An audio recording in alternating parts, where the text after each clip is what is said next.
যুগ কলিযুগ, এখন মায়ের থেকে কুকুরকে বেশি ভালোবাসছি। তা বলবা কী করি?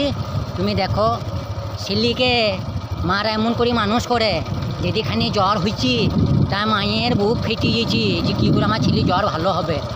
আর এখন বইয়ের কথা শুনি সেই বিলাতি কুকুরতলা কিনছি, তাই এমন করি ভালোবাসি আর এমন করে আদর করছি গো। আর মা বাবাকে দিচ্ছে আশ্রম পাঠিয়ে দিচ্ছে, বুঝে ওখানে খা। আর গো ওইদিকে ওরকম ভালোবাসা যদি এখানে মা দেখিন দেয় তা মারা জানে থেকে দোয়া করবি গো। ওই আখেরই তো ভালো, এইখানে ভালো গো। কিনা করছি ছেলেদের লেগে মারা। আজকে আবার নাম রাখছে কুকুরের, মনু, কনু, চনু, বাবা এরকম নাম রাখছি। আর খাবার, সে খাবার দেখা যাবে না, এমন এমন খাবার। তা ওই খাবার যদি মাকে এক ভাত দিতে চাচ্ছি ভাত দেয় গো, তাই মায়ের জান ভরে যায়। আজকাল দেখো কি করছি বোরা।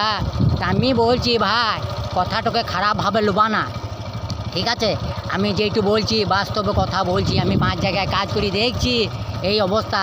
তা যদি ভালো লাগে তাহলে শেয়ার করবা, আর লাইকটা তো করবা খানিক ভালো করি। আর যদি না লাগে তা কিছু করার দরকার নাই, তবু সবাইকে বলবা ভাই আমি কিন্তু খারাপ কথা বলিনি। রাখছি।